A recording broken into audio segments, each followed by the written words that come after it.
porque el Señor todavía tiene muchas sorpresas para nosotros, queridos hermanos. Todavía estamos en pañales, como quien dice. Todavía tenemos que descubrir muchas cosas de nuestro Dios y muchas almas que ganar y mucho terreno que quitarle al enemigo. Así que vamos a seguir adorando al Señor, porque dice la Biblia que Él habita y se manifiesta en la alabanza de su pueblo. ¿Cuántos dicen amén? Agárrate a Cristo en esta noche, confía en Él y Él hará. Aleluya. Gracias, Jesús. Trae bendición a nuestras vidas en esta noche. Derrama de tu presencia en nosotros, Señor. Derramamos. Qué bueno es alabarte y anunciar por la mañana tu misericordia y tu fidelidad.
Estaríamos toda la noche alabando a Dios, ¿verdad?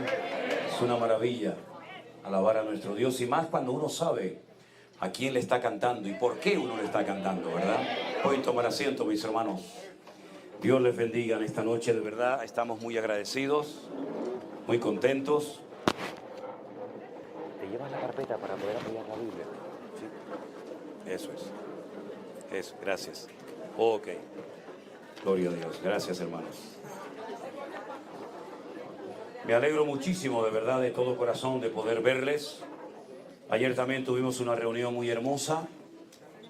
Disfrutamos muchísimo de ver a hermanos que venían también de muy lejos. Venían de Utah, también de California y de muchos lugares. Y la verdad que, créanme, les digo con toda sinceridad, hermanos, no dejo de sorprenderme ante estas cosas. Nosotros en ningún momento, créame, en plena pandemia, en marzo del 2020, nos imaginábamos nunca en la vida que el Señor iba a hacer algo tan extraordinario y tan maravilloso, y sigue haciéndolo, ¿no? Yo quiero decirles que cuando terminó el confinamiento, en aquellos meses de abril y mayo, algunas personas me llamaban y me decían: mira, cuando la gente vuelva a sus respectivas iglesias y cuando todo vuelva a la normalidad, olvídate, la gente se va a olvidar de conectarse, de iglesia virtual, de devocionales y todo eso. Y yo le decía: ¿y tú crees que lo normal es lo que dejamos, o lo normal es ahora lo que tenemos? Porque yo conocía muchísima gente que me decían antes de la pandemia que no tenían tiempo para leer la Biblia. Y en la pandemia esos mismos tuvieron mucho tiempo para estudiar y leer la Biblia. Y me decía, no tenemos tiempo para orar, ni para congregarnos, ni para dedicar un minuto a Dios. Sin embargo, durante el confinamiento tuvimos muchas horas y minutos y días y semanas enteras. Y fue ahí donde el Señor tocó muchas vidas. Fue ahí donde el Señor se glorificó en muchos de nosotros y nos sorprendió de una forma tremenda de ver cómo las almas, muchas de ellas estaban reconciliando con el Señor. Otras personas aceptaron a Cristo en sus corazones por primera vez en su vida. Muchísimos católicos que jamás en la vida habían leído la Biblia ni sabían prácticamente nada del Señor, comenzaron a tener un encuentro, una experiencia personal con Él. Nos llamaban, como decían estos días, de todas partes, de esos cruceros enormes de turistas que no podían entrar a los puertos porque habían quedado cerrados los puertos y tenían prohibida la entrada, y nos llamaban los turistas, la tripulación desde alta mar, y nos decía, estamos viendo los cultos, estamos viendo el pastor online, estamos viendo los devocionales, y nosotros la verdad que nos sorprendía mucho todo aquello, porque nunca nos había pasado algo así, ¿verdad? No es que no estuviéramos sirviendo al Señor antes de la pandemia, yo llevaba ya muchísimos años sirviendo al Señor de muchas maneras, pero lo que el Señor nos enseñó en aquellos días, yo creo que nunca, hermanos, tenemos que olvidarlo. Creo que tenemos que tener memoria y recordar que el Señor nos guardó, el Señor fue fiel, el Señor nos usó y nos prosperó para su honra y gloria, y todavía queda mucho camino por recorrer. Aquellos días fue para mí una prueba especial que el Señor mandaba al mundo, pero sobre todo a la iglesia. La iglesia en aquellos días tuvo que recapacitar y tuvo que darse cuenta que muchas de las cosas que se estaban predicando y haciendo y practicando en las congregaciones no eran realmente 100% de parte del Señor. A muchas personas, según nos contaban, se le caían las escamas de los ojos. Y se dieron cuenta de que muchas cosas que habían incluso hasta predicado, pues realmente ni tenían ni idea por qué las estaban predicando. Yo les decía a muchos pastores, ¿por qué predicas lo que predicas? ¿Por qué le dices a la gente que haga eso? ¿Dónde lo aprendiste? ¿Quién te lo enseñó? ¿Dónde lo viste? Y muchos de ellos hacían las cosas por repetición, porque a lo mejor otro las había hecho y le habían salido bien, ¿verdad? Pero yo les decía, nosotros todo lo que hacemos, todo lo que decimos, todo lo que creemos, tiene que ir en consonancia con la palabra de Dios. Hay cosas que se hacen en el mundo que funcionan, pero eso no significa de que tengan el aval y el respaldo de Dios. Hay muchas cosas que los inconversos, los hijos del diablo, que no quieren creer ni saber nada del Señor ni de su palabra, hacen y les salen bien y ganan dinero y son famosos y ganan grandes fortunas, pero eso no significa de que esa prosperidad viene de parte de Dios. De hecho, para nosotros la prosperidad no es una meta. Nuestra meta es honrar y servir al Señor. Con prosperidad o sin prosperidad, con gente, poca gente, da igual. Nosotros no estamos en este mundo para agradar a la gente, ni siquiera estamos en este mundo para agradarnos y servirnos a nosotros mismos. El verdadero cristianismo no consiste en agradarme a mí mismo, en ser yo el centro de atención y que Dios tiene que girar en torno a mi vida, sino que el verdadero cristianismo, la verdadera enseñanza de Cristo es que Él tiene que ser el centro. Él tiene que ser el protagonista y nosotros girar en torno a Él y no Él girar en torno a nosotros. Yo me quedo muy sorprendido y me produce mucha tristeza a mi corazón cuando veo gente que ora y casi como que le dan órdenes a Dios. Le exigen a Dios. Incluso algunos hasta se han llegado a enfadar con Dios. Yo conozco gente, no mucha, pero conozco alguna gente que dice que están enfadados con Dios porque un día le pidieron a Dios algo y Dios no se los dio. Conozco a una persona en Israel que está enfadada con Dios y dice que dejó de creer en Dios porque su hijo murió. Y yo siempre he dicho que hay tres formas como Dios puede responder a nuestras oraciones. Con un rotundo sí, con un rotundo no, o con un silencio. Y ahí tiene que entrar, ¿verdad?, la experiencia, el conocimiento de la Biblia para saber interpretar adecuadamente ¿qué significa el hecho de que Dios haya guardado silencio? Pero a veces Dios dice no. Dios le dijo no a Pablo, no te voy a sanar.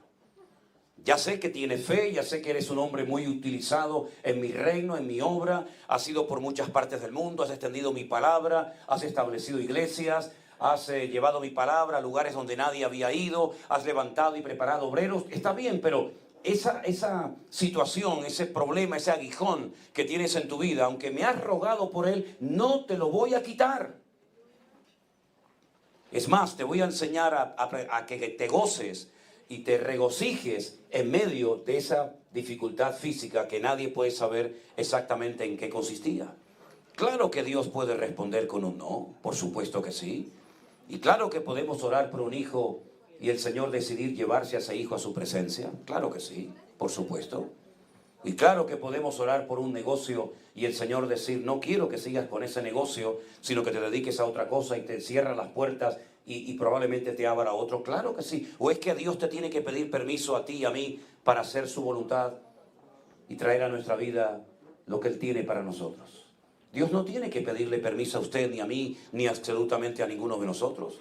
Nosotros tenemos que crecer y madurar para darnos cuenta de que, como hemos cantado, y espero que sea algo más que una simple canción, Él es el Rey de Reyes y el Señor de los Señores. Y tenemos que obedecer a Él en todo, aunque no lo entienda. Porque no siempre vamos a entender lo que está pasando.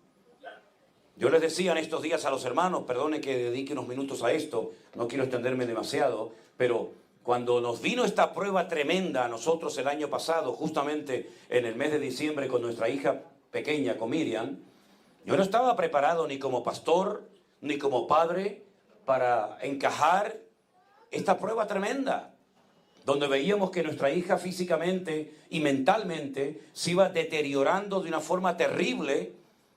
Y bueno, y comenzaron a decirnos todo tipo de cosas, hasta apareció en el informe médico que tenemos en casa la palabra metástasis, ¿no? Y claro, no estábamos preparados para nada de esto. Pero en ningún momento nos quejamos, en ningún momento dijimos, ¿por qué? No, jamás, créanme, sinceramente les digo. Claro, sufrimos, lloramos, ¿verdad? Oramos, hicimos todo lo que sabíamos. Pero al final llegamos a la conclusión de que a veces hay momentos en la vida en los que uno no entiende nada, ni sabe qué hacer.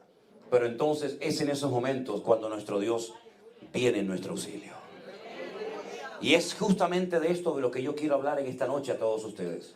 Porque a lo mejor hay alguien aquí, seguro, que se encuentra en una situación en la que estás pasando algo en tu familia, en tu matrimonio, en tu vida privada. Algo que dices, pero si yo soy creyente, ¿por qué me pasa esto a mí? Si yo no soy un mal creyente, yo te amo, yo leo tu palabra, yo me esfuerzo, yo creo en ti, ¿por qué me pasa a mí esto, Señor? Y después veo a inconversos que se ríen, que se mofan de ti, y parece como que todo les va bien en la vida. Y yo soy creyente y resulta que tengo este problema, tengo este aguijón, tengo esta aflicción, tengo esta prueba. Hermano, recuerden el personaje bíblico de Job. Un hombre justo, un hombre que no cometió ningún pecado, porque hay gente por ahí que dice, si te están yendo mal las cosas, es porque estás en pecado seguramente, o porque no tienes fe. Eso no es verdad. No digo que no puedas estar en desorden, no digo que no sea un problema de falta de fe, pero a veces hay gente que tiene fe, que no andan en desorden, en desobediencia, sino en orden, alineados con el Señor, en santidad, y le pasan cosas tremendas. Y algunos dicen, pero a mí me enseñaron que cuando yo me convirtiera, todos mis problemas iban a desaparecer. Pues me deja que te diga algo, te engañaron. Porque eso no es verdad. Eso no es verdad. Es más, yo he tenido algunos problemas después de convertirme, que si no me hubiera convertido nunca los hubiera tenido. Y yo he recibido críticas e insultos como nunca en mi vida por querer hacer las cosas decentemente y con orden, que si no hubiera servido al Señor, probablemente me los hubiera evitado. Pero no me interesa lo que digan los demás. Como esos hermanos que ayer estuvieron por aquí y me recordaron que el año pasado me trajeron una camiseta. Y cuando yo la abrí, digo, ¿y esto? Dice, esto es lo que tú continuamente estás diciendo, ¿verdad? A mí me da igual, a mí me da igual, a mí me da igual. Y nos trajeron una camiseta, digo, pues mira qué original, a mí me da igual. A mí me da igual lo que diga la gente, si me aplauden, si ríen, si me critican, me da igual, porque yo no estoy aquí para agradarle a usted, yo estoy aquí para agradar a mi Señor, sí o sí. Eso es lo que dice la palabra de Dios que tenemos que hacer. Claro, después recibes correo, este hombre no tiene amor, este hombre es muy duro, este hombre no tiene clemencia. Me da igual. Me da igual lo que usted me diga. Yo sé en quién he creído y sé lo que tengo que enseñar. Y no tengo ningún problema en empezar de cero o en dejar lo que tengo que hacer, porque yo mi identidad no me la da lo que hago, sino mi identidad me la da el Señor. ¿Te das cuenta? No tengo ningún problema en eso. Ahora, déjeme que le diga algo. Quiero leer en primer lugar una porción de la Biblia muy bonita que se encuentra en Lucas, el capítulo 4. Me imagino que muchos de ustedes no habrán traído la Biblia, pero bueno, no hay problema. Seguro que se la saben de memoria. Por lo menos la porción que voy a leer, no toda la Biblia. ¿Qué más quisiera yo saberme de memoria toda la Biblia? Pero esta porción es muy conocida. Recientemente hemos estado en el lugar exacto donde el Señor Jesucristo pronunció estas palabras, en el hermoso pueblo de Nazaret, un pueblo montañoso, un pueblo muy bonito, donde hemos estado recientemente con algunos grupos que hemos llevado. Y dice que Él vino a Nazaret, donde se había criado, porque Jesús sabe que nació en Belén de Judea, pero se crió en Nazaret. Y dice que llegó a Nazaret en el día de reposo. Y me hace mucha gracia porque hay algunas Biblias, incluido esta que tengo yo aquí, que a pie de página dice, aquí equivale a sábado. Hombre, aquí y en Roma y en Japón. El día de reposo es el sábado sí o sí. No hace falta que me ponga un asterisco con esta información, porque el día de reposo en la Biblia es el único día que tiene nombre.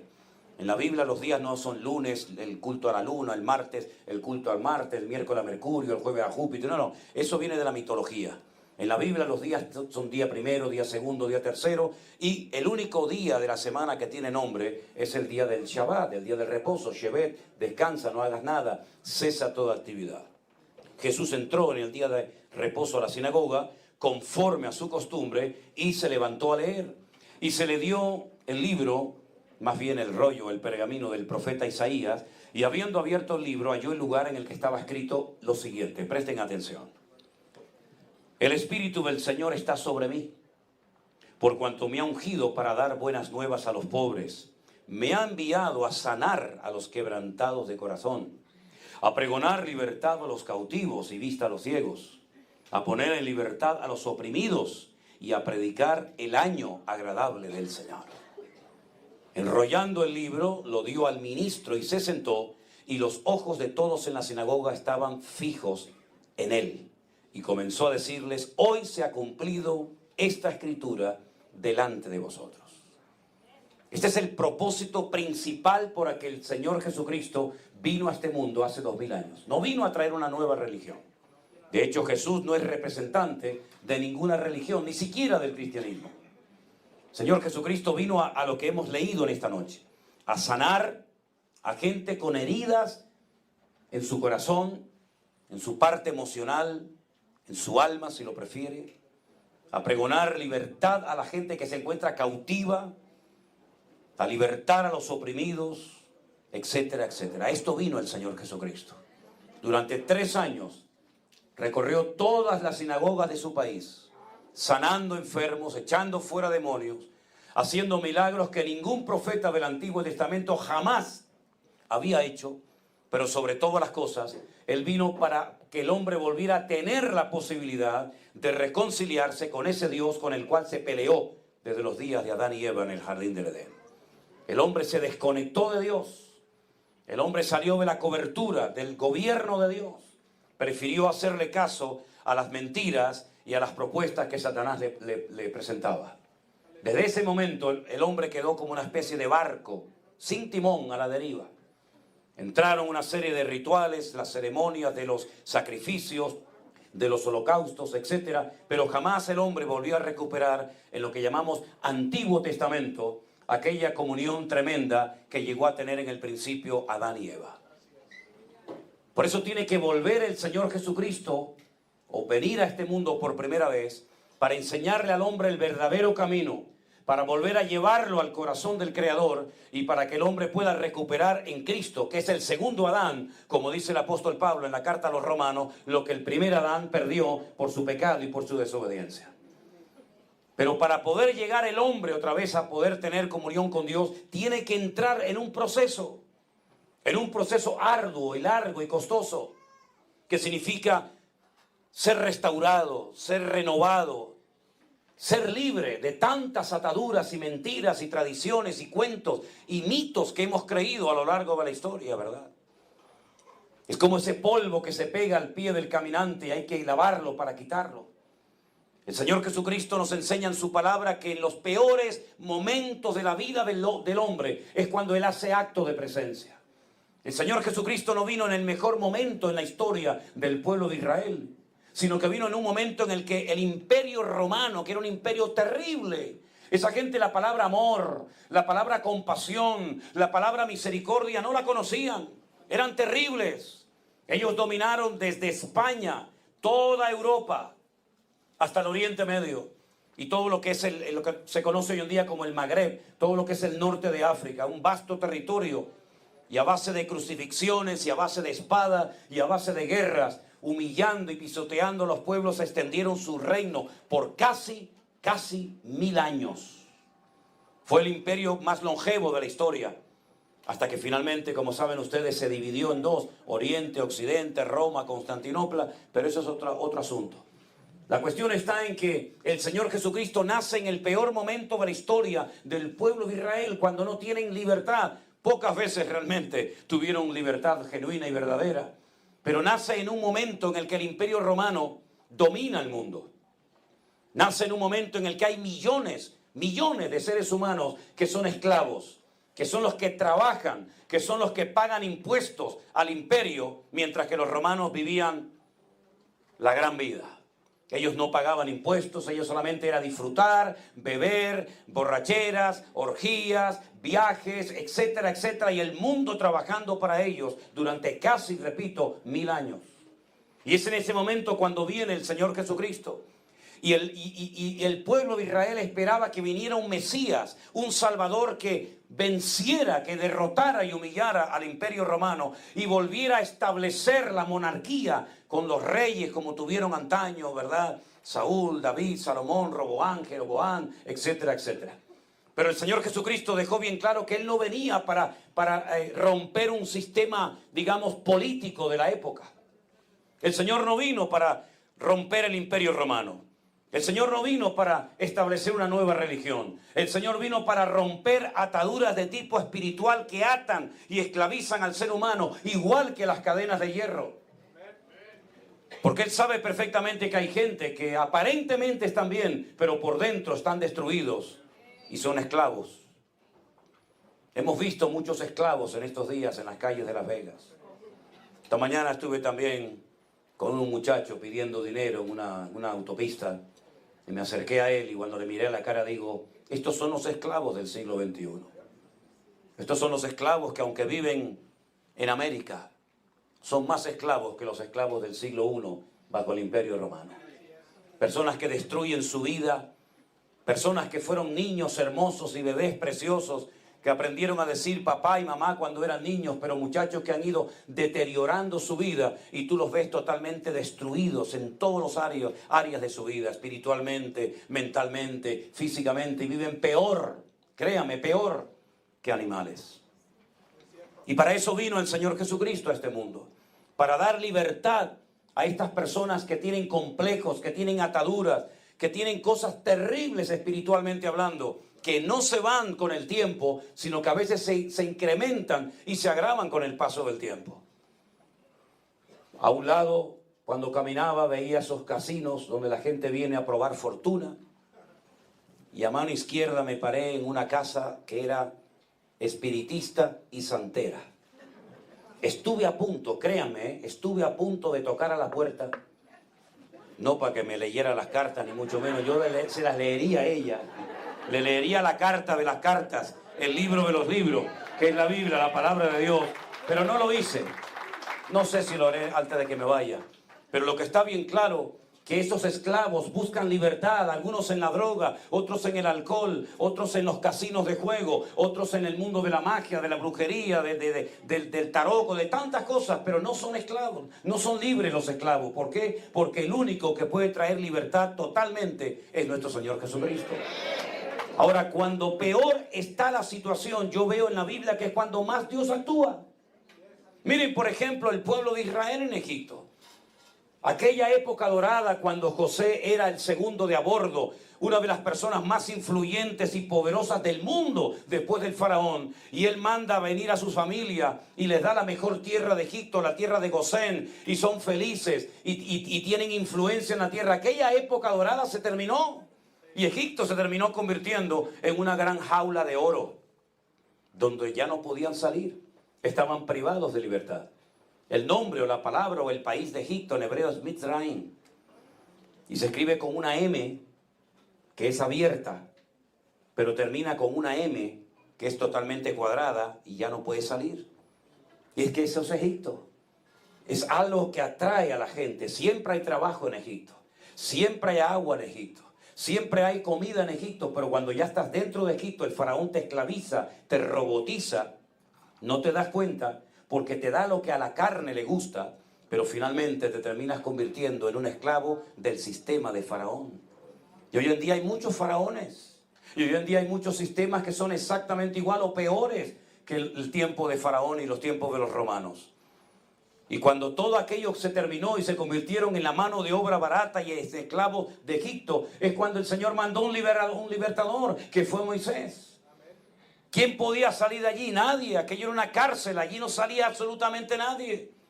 ¿Cuántos judíos habrán muerto en Egipto? Miles, tal vez millones. Vete tú a saber. Sin embargo, para el hombre era imposible salir de aquella opresión, pero para Dios no es nada imposible. Lo sacó, dice, con mano poderosa, y durante un año estuvo mandando 1 y 2 y 3 hasta 10 plagas, hasta que destruyó toda la economía y hasta el futuro de Egipto, porque el heredero al trono, dice la Biblia, que murió en la 10ª plaga, la muerte de los primogénitos. Salieron de Egipto, un milagro tremendo. Ningún Dios, ninguna divinidad hizo por ellos lo que el Dios de Abraham, de Isaac y de Jacob acababa de hacer por ellos. Ya son libres. Les voy a regalar un país entero donde fluye leche y miel para que sean felices y puedan criar a vuestros hijos, vuestros nietos y vuestros animales. Y salen de Egipto contentos, salen de Egipto gozosos, salen de Egipto con las bolsas llenas de oro porque han despojado a los egipcios. Pero pronto se acabó la alegría, pronto se acabó el gozo, porque llegaron a un obstáculo insalvable, llegaron a un punto en el que ya no podían avanzar nada más y nada menos que las aguas del Mar Rojo. No pueden retroceder porque se acaban de dar cuenta, viendo el polvo en el horizonte, que el faraón viene a llevárselos otra vez a Egipto. No pueden avanzar porque tienen las aguas del Mar Rojo, entonces entran en pánico, entran en desesperación. Pero dice la palabra de Dios que Dios intervino de una forma tremenda. Hizo un milagro que solamente lo ha hecho una vez en la historia de la humanidad. Nunca más volvió a hacer Dios ese milagro por ningún otro pueblo. Y fue dividir, abrir, partir en dos las aguas del Mar Rojo para que su pueblo pasara por tierra seca. Un milagro más. Ya habían visto un montón de milagros, pero todavía el Señor los sorprendía. Y pasan por en medio, se cierran las aguas y ahí se acabó Egipto y Faraón para siempre. Otra vez el gozo. Miriam coge la pandereta y comienza a alabar al Señor y hace un cántico extraordinario que tenemos en la Biblia, y el pueblo goza y el pueblo alaba al Señor y el pueblo se regocija, pero pronto se acabó la alegría. Otra vez le pinchan el globo al pueblo. Porque dice la Biblia que al poco tiempo se dan cuenta de que no tienen agua. Y no podemos vivir sin agua. Podemos vivir sin teléfonos, podemos vivir sin muchas cosas, podemos vivir sin tecnología, pero sin agua nadie puede vivir. Tarde o temprano el cuerpo termina muriendo, deshidratándose. Tenemos la misma proporción en nuestros cuerpos que la misma proporción de la tierra. 3/4 parte del mundo es agua y una tierra. Exactamente igual que el cuerpo humano. 3/4 partes somos líquido y una pequeña parte barro y polvo y ceniza. Y el cuerpo se deshidrata porque fue una de las maldiciones que el hombre recibió cuando pecó contra Dios. Dice, sudarás, comenzarás a perder humedad, comenzarás a secarte poco a poco, lentamente, hasta que termines muriendo. El pueblo critica, el pueblo se queja, el pueblo habla hasta de apedrear a Moisés. Aquel que ayer alababan, ahora lo quieren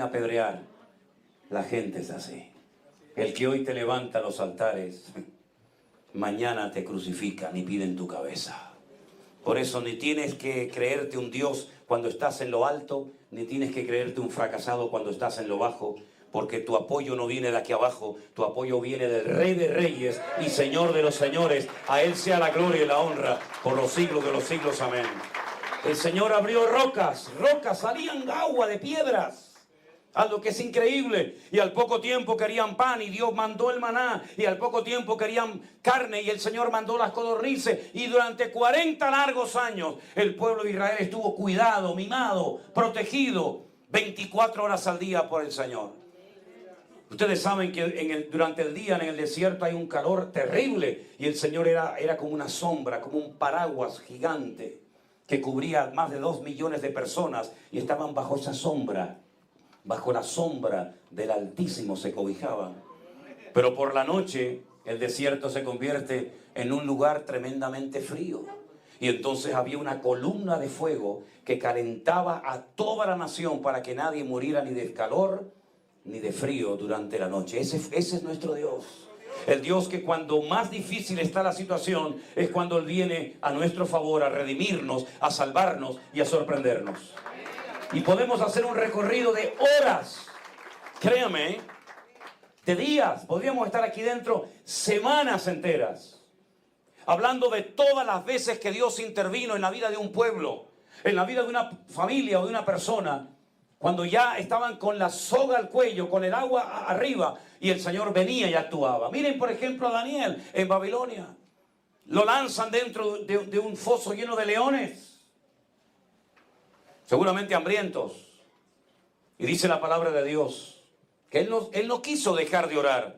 Y cuando el hombre ya había vencido y había derrotado al varón de Dios, el Señor vino y dice que le tapó la boca a los leones. Y el hombre durmió toda la noche tranquilamente, a lo mejor acostado sobre la melena de algún león, que a mí me encantaría algún día dormir en la melena de un león. Pero de momento no me animo. Y miren, por ejemplo, a los amigos de él en Babilonia, por negarse a postrar sus rodillas ante aquella estatua de oro que había levantado el rey Nabucodonosor, dice la Biblia que fueron arrojados vivos dentro de un horno de fuego. Y Nabucodonosor, antes de entrar, le dice: a ver qué Dios va a ser el que os libre de mi mano y del fuego. Y ellos le dijeron: nuestro Dios nos puede librar. Nuestro Dios nos puede librar de tu mano y del fuego. Pero si no nos libra, tampoco nos vamos a postrar ante la imagen. Qué tremendo, ¿eh? Y el Señor vino, los ayudó, los salvó, los rescató. Y en vez de haber 3 dentro, había 4. El cuarto era, sin lugar a dudas, la presencia del Señor. Y cuando salen, dice que sus ropas ni siquiera olían a humo. Y Nabucodonosor se pone de rodillas y dice: decreto que adoren y honren y sirvan al Dios de Sadrach, Mesach y Abednego, porque no hay otro Dios que pueda salvar como el Dios de ellos. Bendito sea Dios. Ese es nuestro Dios. Y en el último momento, aquel padre dolorido y sin fuerzas, pero con el puñal en alto, dispuesto a hundirlo sobre su amado hijo Isaac, el Señor dice: alto, detente, no lo hagas. Y lo he dicho muchas veces y algunas personas se quedan sorprendidas. Isaac no era un niño pequeñito que lo llevas a la fuerza y lo amarra y lo pones sobre un altar, sino que era un hombre de 40 años. Pero él se sujetó a la voluntad del Padre, porque él entendía que ese día él iba a ser la víctima. Pero el Señor lo salvó en el último momento. Y le salvó la vida. Y murió un animal inocente en su lugar, ¿verdad? Y el Señor siempre viene en nuestro auxilio en los peores momentos, cuando ya no damos más. Cuando ya decimos: Señor, me rindo. Y es que precisamente esa es la mejor situación para que Dios te sorprenda, cuando te rindes. Dice: ya no sé si hablarle, si callarme, si gritar. Ya no sé qué hacer, Señor, me rindo. Y el Señor dice: ahí es el momento en el que yo te quería llevar. A una rendición total y absoluta, para que no me estorbes. Para que me dejes trabajar a mí, que lo voy a hacer 1000 veces mejor que tú, te lo puedo asegurar. Y por eso vemos a los discípulos también en el Nuevo Testamento, cuando están ya desesperados y muertos de miedo, en medio de la oscuridad, de la tormenta de la noche. De repente el Señor se aparece y le dice: no teman, yo estoy aquí con ustedes, no tengan miedo, no se preocupen. Yo estoy aquí con ustedes. Ese es nuestro Dios. El Dios que siempre viene en nuestro auxilio. El Dios que para algunos dice que llega tarde, pero jamás el Señor llega tarde. Los judíos tienen una tradición que hasta el día de hoy la conservan. De hecho, si ustedes van conmigo, por ejemplo, al famoso cementerio del Monte de los Olivos, el que se conoce como el Valle de los Huesos Secos, uno de los cementerios más antiguos del mundo, ustedes van a ver que las tumbas de los judíos, las lápidas de los judíos, tienen como un cuadrado abierto, como una ventana, porque ellos creen que al tercer día, a las 72 horas, el alma del difunto sale por esa ventana y se va y no vuelve más hasta el día de la resurrección de los muertos en el final de los tiempos. Y cuando aquel muchacho que era amigo de Jesús, que el Señor lo amaba, está enfermo, que seguramente tenía que estar muy enfermo, porque si no sus hermanas nunca se hubieran atrevido a llamar y a molestar al maestro, porque sabían que era un hombre muy ocupado, cuando le mandan el mensaje le dice, el que amas está enfermo. ¿Qué le están diciendo? Ven pronto a sanarlo. Ven pronto mientras hay posibilidad de que nuestro hermano no muera. Pero cuando el Señor Jesucristo llega al cuarto día, cuando ya no hay ninguna posibilidad, cuando ya no hay nada que hacer para los hombres, pero no para Dios, la Biblia nos enseña que tanto la hermana mayor como la hermana menor, Marta y Lázaro, ofendidas, dolidas, desilusionadas con el maestro, las dos le dicen exactamente lo mismo al Señor. Si hubieras estado aquí, nuestro hermano no habría muerto. En otras palabras, tú eres el culpable. Porque yo hice lo que tú me enseñaste.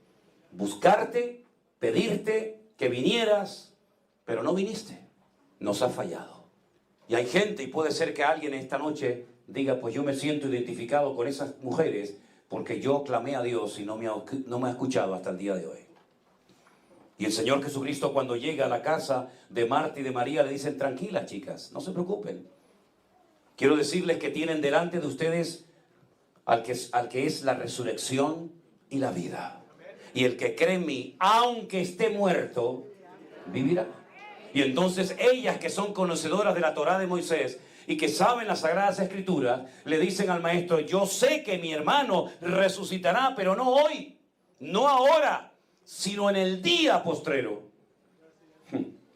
Hay creyentes que creen que van a salir volando rumbo a la Nueva Jerusalén y no creen que puedan pagar el recibo que le deben mañana Hermanos queridos, qué fe tan rara tienen algunas personas.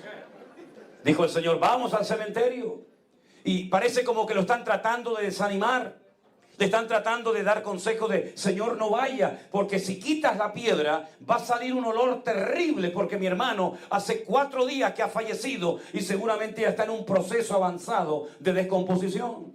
Pero el Señor se pone a llorar al ver la incredulidad, al ver el pesimismo, la derrota que había en aquel lugar, y Él quiere cambiar el ambiente y lo que hace es dar gracias. Y cuando tú quieras cambiar la atmósfera y el ambiente espiritual en tu iglesia, en tu ministerio, en tu vida, en tu familia, no te pongas a quejar porque lo vas a estropear más todavía. Ponte a decir, gracias Señor, te alabo Señor, no entiendo nada, pero yo sé que tú tienes todo bajo control. Y aunque tú me mates, te seguiré alabando, Señor.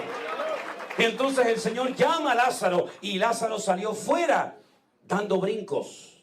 No podía moverse porque estaba atado con un sudario que le impedía el movimiento. Tenía vida, pero no podía caminar. Y esa es la situación en la que yo veo a muchos cristianos. Te hablan de que un día se convirtieron a Cristo, de que dejaron la bebida, la droga, la idolatría, lo que fuera, pero todavía tienen ataduras en el alma. Están atados a aquella persona, están atados a aquella humillación que sufrieron cuando eran niños, aquella palabra despectiva, aquel maltrato que sufrieron, y entonces tienen vida, sus nombres están escritos en el libro de la vida, pero siguen viviendo como esclavos, siendo hijos del Rey de Reyes y Señor de los Señores. Pero Jesús en aquel cementerio hizo algo tremendo, que para mí es una lección que tenemos que tener presente nosotros en nuestras vidas. El Señor Jesucristo dijo, desatadlo y dejadlo ir.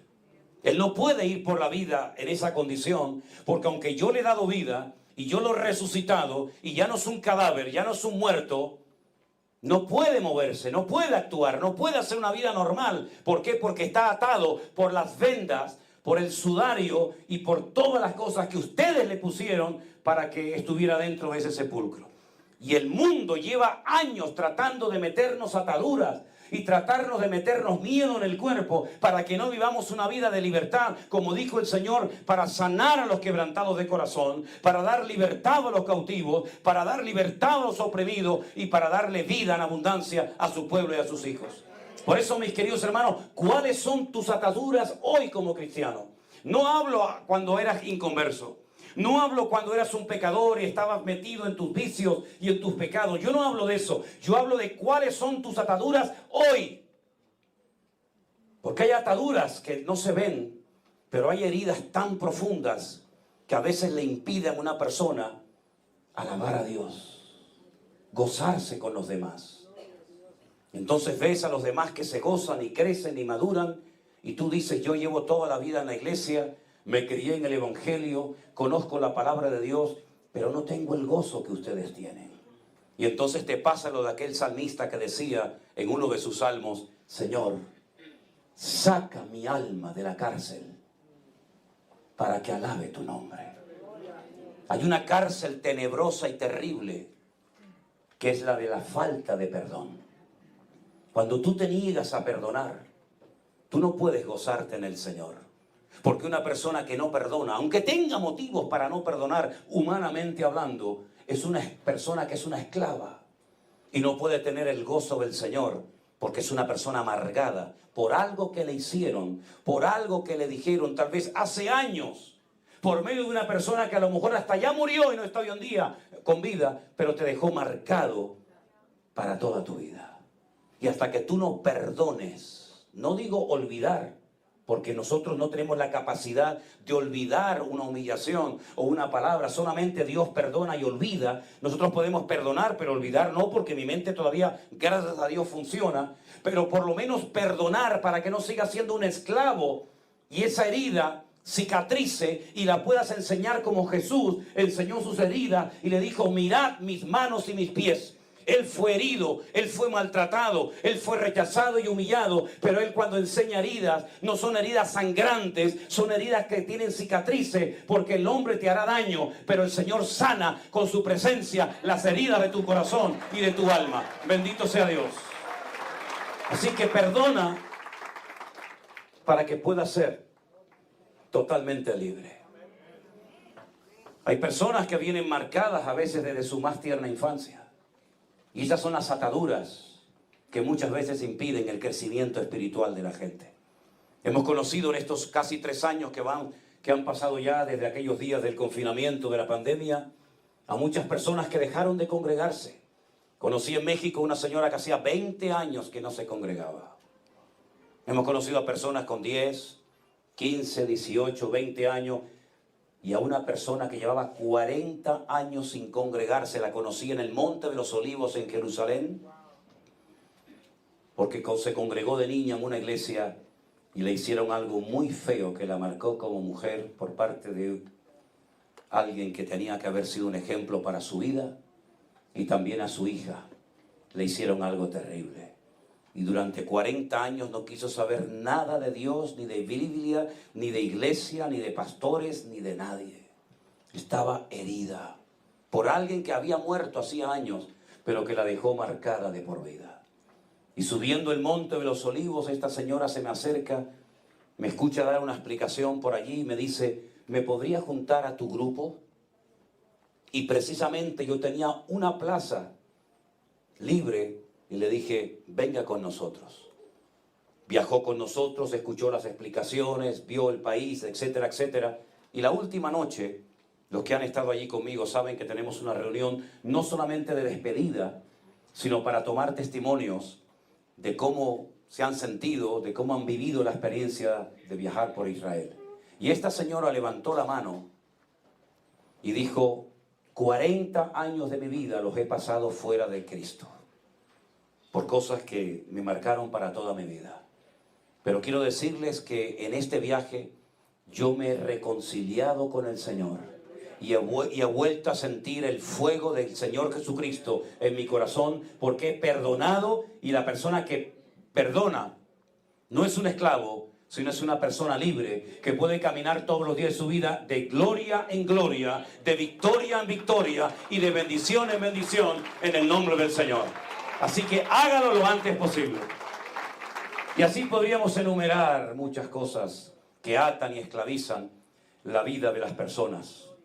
Pero sobre todas las cosas, lo que quiero que se queden en esta noche es que prácticamente es como un patrón que se repite continuamente de generación en generación. En los momentos más duros, más difíciles, donde ya humanamente hablando no hay posibilidad alguna de esperanza, es cuando Dios siempre viene, actúa y le da la vuelta a la tortilla y deja a todos con la boca abierta. Cuando el Señor le dice a Abraham que va a ser padre de multitudes, pero tiene una mujer estéril. ¿Y cómo se va a cumplir la promesa? Por una parte me das una esperanza, una promesa de futuro tremenda. Me sacas de mi tienda de campaña para que cuente las estrellas de los cielos, porque dice que así será mi descendencia. Me haces contar el polvito del desierto, pero no puedo ser padre porque mi esposa es una mujer ya muy avanzada en edad y encima es estéril, tiene cerrada su matriz. Y es entonces cuando comienzan a idear un plan B. Con Dios no hay plan B, con Dios hay un plan y punto. No lo estropees ni intentes ayudar a Dios, porque lo que vas a hacer es estropear el verdadero propósito de Dios para tu vida. Finalmente el Señor abre la matriz de esta mujer y se cumple la promesa. Por eso no es demasiado tarde para Dios. Tú no eres demasiado anciana, tú no eres demasiado viejo. No tienes por qué sentirte como un mueble viejo que no sabes qué hacer o dónde meterte. Porque mientras haya latido en tu corazón, y mientras haya vida y corra la sangre por tus venas, eso quiere decir de que tienes vida. Y lo más importante de la vida es la vida. Y si Dios todavía te mantiene con vida, es porque cuenta contigo, porque te ama y porque todavía hay muchas cosas que el Señor puede hacer a través de tu vida. Mira, por ejemplo, a Juan en la isla de Patmos, un anciano con más de 100 años. Lo han querido matar, no han podido. Dios lo ha guardado, Dios lo ha protegido de una manera extraordinaria. Lo mandan a la isla de Patmos al viejo para que se muera de hambre, de frío, de sed o de algo. Y en medio de esa desesperación, humanamente hablando, se le presenta el Señor, le dice: Juan, no temas, tú tranquilo. Yo soy el primero y el último. El que estuve muerto, mas he aquí que vivo por los siglos de los siglos. Ponte a escribir y mándale este mensaje a las 7 iglesias de Asia Menor, y les da unas revelaciones, y les da unos sueños, y les da unas palabras proféticas que hasta el día de hoy a los teólogos los tiene con la boca abierta. Nunca es demasiado tarde. Y si te preguntas en esta noche, y en mi caso, pastor, y en mi caso con mi familia, con mi hijo, con mi marido, en mi caso, ¿cómo será? Bueno, permíteme decirte que esa palabra, ¿cómo? Alguien le hizo esa misma pregunta al Señor Jesucristo. Lo que me estás contando es muy grande. Me estás animando mucho con lo que me estás diciendo. Pero mi pregunta es, ¿cómo se va a producir este milagro en mi vida? ¿Cómo? Y aquel ser angelical le dijo: lo que es imposible para los hombres es posible para Dios. Porque el Espíritu Santo hará sombra y te cubrirá. Y el santo ser que viene de tus entrañas será llamado Jesús, Salvador. El Señor Dios le dará el trono de David su padre, y reinará sobre la casa de Jacob para siempre, y su reino no tendrá fin. ¿Cómo? Dios lo hará. No sé cómo Dios lo va a hacer, pero que Dios lo va a hacer, no tengo la menor duda. No importa cuál es tu problema, no importa cuál es tu necesidad, no importa los años que llevas con esa carga, con esa herida en lo más profundo de tu alma. Yo solamente te digo que cuando clamamos al Señor con intensidad y con seriedad, el Señor tiene muchas sorpresas en nuestra vida que todavía no hemos visto. Y permíteme ponerte un ejemplo de cuando estuvimos el año pasado en un colegio. Tengo fotografías por si las queréis ver en cualquier momento. Nos llevaron a un colegio en una zona muy conflictiva allí en Colombia, en la localidad de Tierra Alta, donde trabaja una hermana en ese colegio como profesora. Cuando nos llevaron, Armando estaba allí, lo puede decir, cuando nos llevaron a aquel patio enorme con unas gradas llenas de centenares de jóvenes, yo decía, se van a estar riendo, se van a estar burlando cuando estemos predicando la palabra. Hermanos, no se movía ni una mosca en aquel lugar. Fue algo impresionante. Yo estaba temblando por dentro, porque decía, Dios mío, esto es un milagro.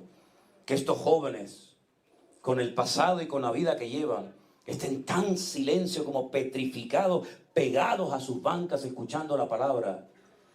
Cuando después muchos de ellos, muchísimos de ellos se pusieron en pie para recibir al Señor y para que oráramos por ellos. Nunca me olvidaré una jovencita que con su uniforme se me acercó llorando. Comenzó a contarme sus tragedias, pero sobre todas las cosas lo que me dijo, dice, pastor, nuestra hermana ha desaparecido. Mi hermana se ha ido de casa y no sabemos absolutamente nada de ella. No sabemos dónde está, si está viva, si está muerta, si la han secuestrado, si la han matado. No sabemos nada de ella.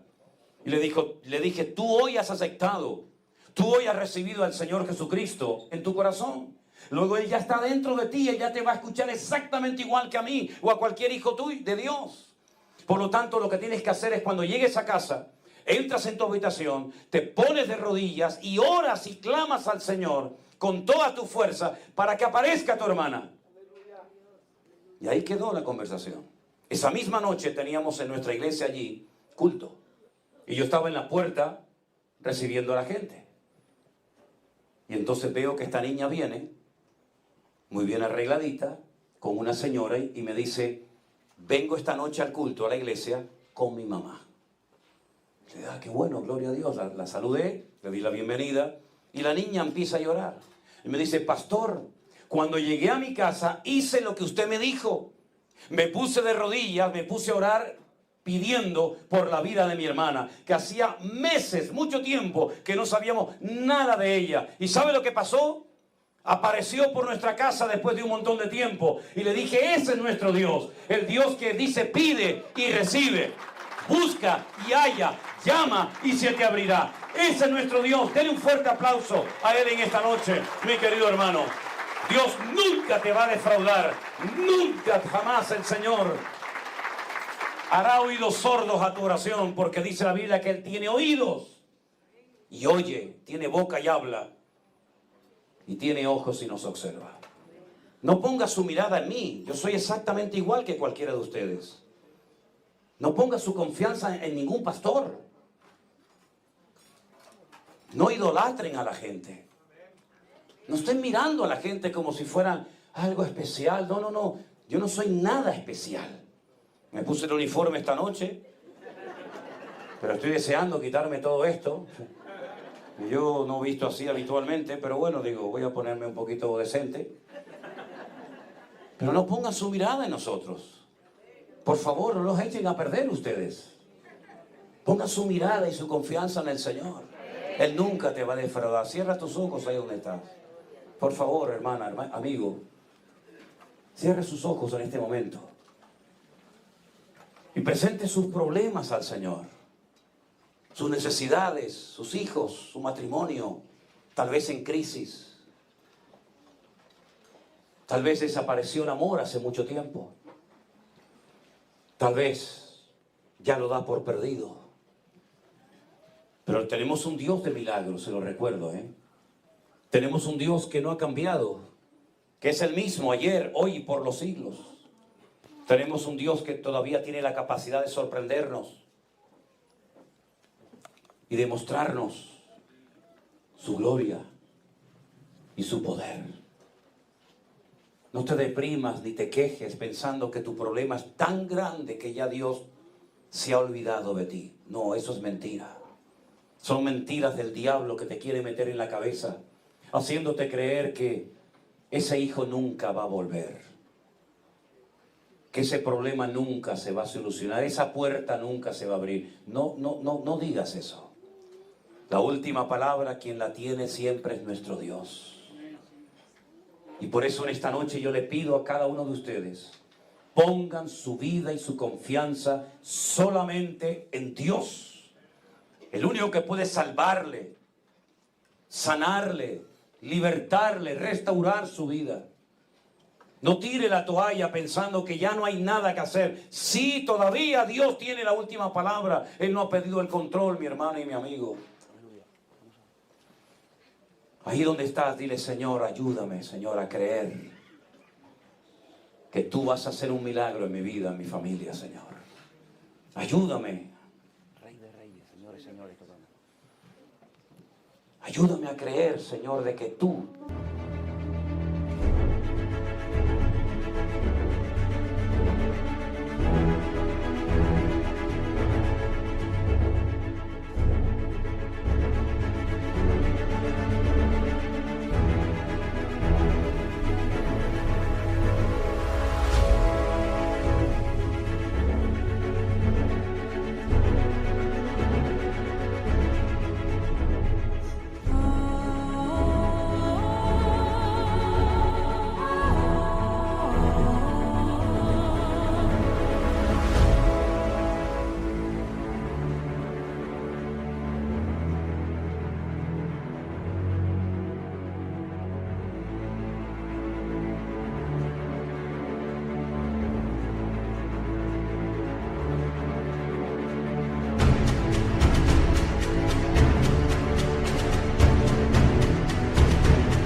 tienes todo bajo tu control.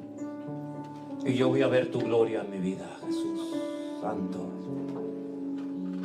Y mientras cantamos esta alabanza una vez más, todos los que en esta noche necesiten un milagro de Dios en su vida, en su economía, en su matrimonio, en su vida particular, y usted quiere poner su confianza 100% en el Señor, mientras cantamos esta alabanza a nuestro buen Dios,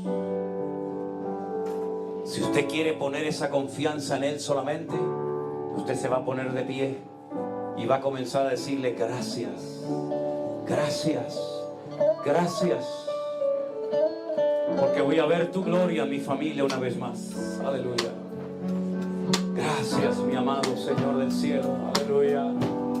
Yo voy a ver tu gloria en mi casa, Señor, otra vez. Y vamos a sonreír, y tú llenarás nuestra boca de risa y nuestra lengua de alabanza. Dígale: gracias, Señor, porque tú estás conmigo. Tú nunca me has abandonado, jamás, jamás. Aleluya. Gracias, Señor. Gracias, Jesús. Amén. Rey de reyes, Señor de señores, confía en Dios, mi hermano. Consejero, Dios fuerte, Manuel, Dios con nosotros. El Cordero que fue inmolado, eres digno de tomar el poder, las riquezas, la sabiduría, la fortaleza, la honra, la gloria y la alabanza por los siglos de los siglos. Amén. Sí, Señor. Aleluya. Rey de reyes, Señor de Señor, admirable. Él es tu consejero y tu Dios fuerte. Dios con nosotros. Aleluya. El Cordero que fue inmolado, eres digno de tomar el poder, las riquezas, la sabiduría,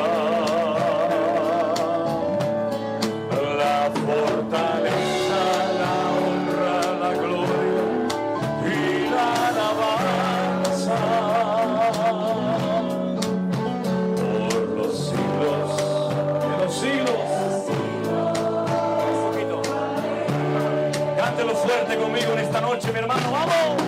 Rey de reyes, Señor de señores, admirable. Aleluya.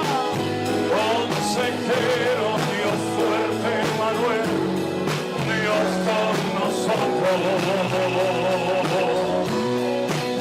El Cordero que fue inmolado es digno de tomar el poder, las riquezas, la sabiduría, la fortaleza, la honra, la gloria y la alabanza por los siglos de los siglos. Amén. Por los siglos de los siglos. Amén. Por los siglos de los siglos. Amén. Amén, amén, amén, amén. Gracias, mi Señor. Apláudale al Señor en esta noche. Aleluya. Bendito sea tu nombre, Jesús. Hermanos queridos, les deseo de todo corazón a todos y a cada uno de ustedes que el Señor les bendiga y les prospere grandemente. Nunca jamás se aparten de los caminos de Cristo. Los hombres les pueden fallar, las instituciones, los pastores, absolutamente todo nos puede fallar. Pero por experiencia les digo, el Señor siempre estará a nuestro lado, de noche y de día. Aunque no lo sintamos, aunque digamos, Dios mío, ¿dónde estás que no te veo? Te puedo asegurar que el Señor es fiel a sus promesas. Y llévese esta palabra en su corazón. El Señor está conmigo todos los días hasta el fin del mundo. Hermanos queridos, vamos a tener dentro de un ratito un tiempo para saludarnos y bueno, firmar los libros y todo eso. Pero yo quiero que mientras cantamos esta alabanza, usted salude a sus hermanos y se presente y le diga, hermano, ha sido una bendición tremenda estar con ustedes en esta noche. Salúdelo, dígale, hermano.